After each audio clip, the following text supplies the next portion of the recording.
शरू, अगं आता एक मोठी ऑर्डर मिळाली आपल्याला. उगाच त्या पोरीला नाही बोलली ना, तिला पण काम मिळालं असतं. चल स्वामींचे आभार मानूया. हो.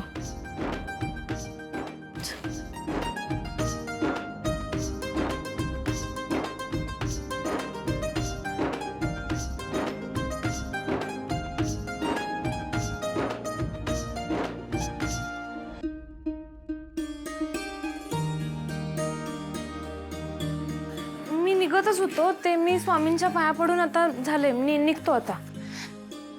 नाही जायचं बाळा, तुझ्या रूपात स्वामीच आलेत माझ्या घरी. अगं किती चांगला पायगुण आहे तुझा. आपल्याला 40 माणसांच्या जेवणाची ऑर्डर मिळाली आहे. स्वामींनी ऐकलं का आपल्या दोघींचं? बघितलंस, मी बोलली होती ना काहीतरी चांगलं होईल म्हणून. तुला कामाची गरज आहे आणि मला मदतीची. करशील माझी मदत? अहो होय मावशी, मी मन लावून काम करीन. हो ना. चल आधी जेवून घेऊया आणि मग कामाला लागूया. अहो मावशी, जेवणाचं काय असते तेव्हा, राहू दे आपण कामाला लागूया. नाही नाही, चल चल जेवायला चल. तू बॅग दे इकडे. ये चल चल ये बाय. दे तुझी बॅग दे. मम्मी आलीस? KM ला डबे दिले? हो. हा हे बघ, या दोघी पण आल्या. चला लवकर हातपाय धुवून घ्या, आता कामाला लागायचंय. खूप मोठी ऑर्डर आली आज. अरे वा, मग चल मम्मी आपण लगेच कामाला. नाही अगोदर जेवून तेच बोलले ना मी, जेवूया आधी. मामा, हा एवढ्या लवकर कसे आले तुम्ही? तुला सांगितलं होतं ना हाफ डे टाकणार आहे म्हणून. पत्रिका वाटायला जायचं आपल्याला. आज नाही जाता येणार आपल्याला पत्रिका वाटायला.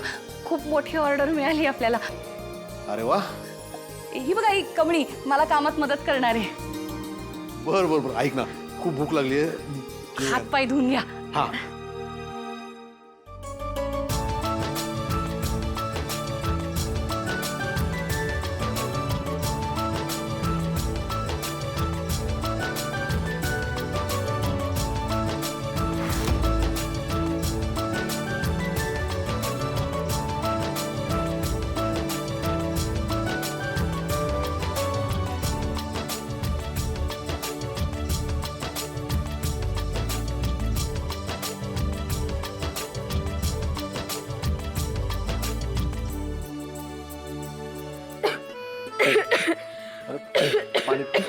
पाणी पाणी दे. हा सावकाश सावकाश. ये कमळे, हे बाळा हे घे. कमळे बाळ, तू काय खाणार? काय बनव तुझ्यासाठी? तू नुसतं सांग. पुरणपोळी बनव का मटण बनव सकाळी?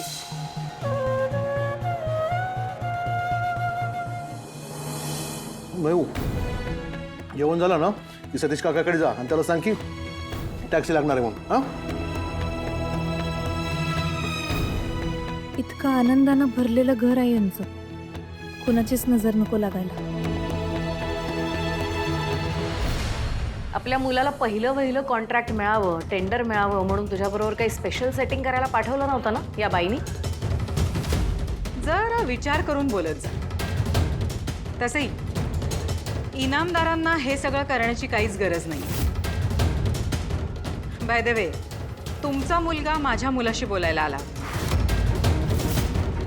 हो, पण आपल्याला टेंडर मिळवण्यासाठी कोणाशी मैत्री करायची गरज पडत नाही जय.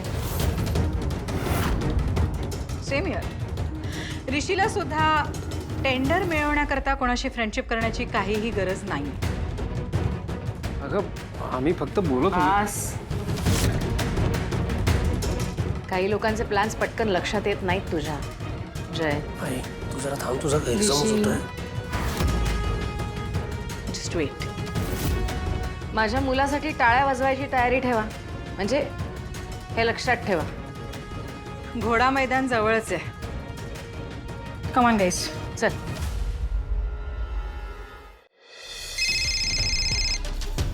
हॅलो, हा बोला. काय? कसं शक्य आहे? म्हणजे एवढं करून सुद्धा टेंडर आपल्यालाच मिळतंय? मी बघतो, काहीतरी बघतो मी. ओके.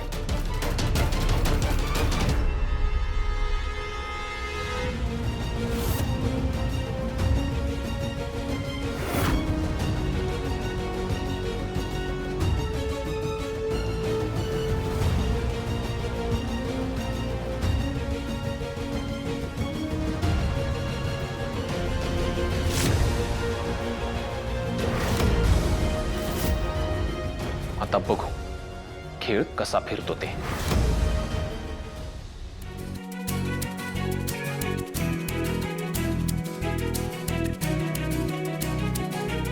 मी ना आज लसूण सोलते आणि माझं नोकं खूप चरचर करतायत. ए गपचूप लसूण सोल, लागली लगेच रील बनवायला. लसूणच सोलते. तुम्हा सगळ्यासनी असं बघून की नाही मला माझ्या आई आणि आबांचीच आठवण यायला लागली.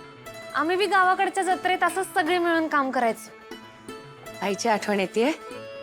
बघा कशी गावावरनं इथे आली आईला सोडून, एकटी राहतीये आणि स्वतःला सांभाळते सुद्धा. मावशी एकटी नाही, माझी मैत्रीण बी आहे निंगी, ती बी आल्या गावाकडनं माझ्यासोबत. अगं पण मग तिला पण घेऊन यायचं ना. चालतंय की. मम्मी मला ठेवतो हॉस्टेलला, मी तिथे मस्त आरामात राहीन. तेव्हा तरी तुम्हाला सकाळ सकाळी उठवायला नाही येणार. अहो जरा परात द्या ना. मावशी अहो त्यासनी कशाला कामाला लावताय, मी देतो. किती मागे हा वा भिडू, तुमचं काम का बंद आहे हा? विषयच नाही काका. गुणाची गप वरती. कमळी, माझ्या मुली पण ना तुझ्यासारख्याच एकदम गुणी आहेत बघ. कधी काय चुकीचं नाही वागत, कोणाच्या आध्यात नाही कोणाच्या मध्यात नाही. तू कशी त्या माणसाला कानाखाली वाजवली, वेळ प्रसंगी ना ह्या पण वाजवतील, पण कधी चुकीचं नाही वागणार ग.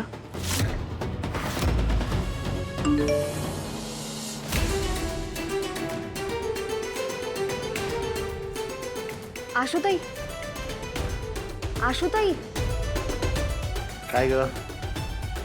झाडाला पाणी टाकलंस तू?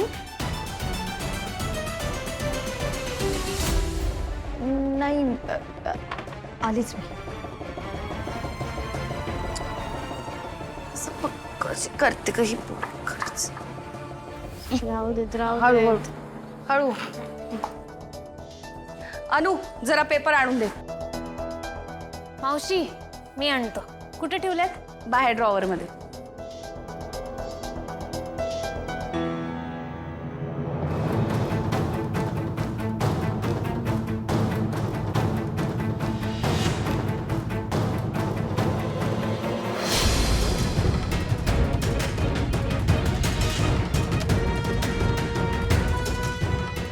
माझ्या मुली पण ना तुझ्यासारख्याच एकदम गुणी आहेत बघ.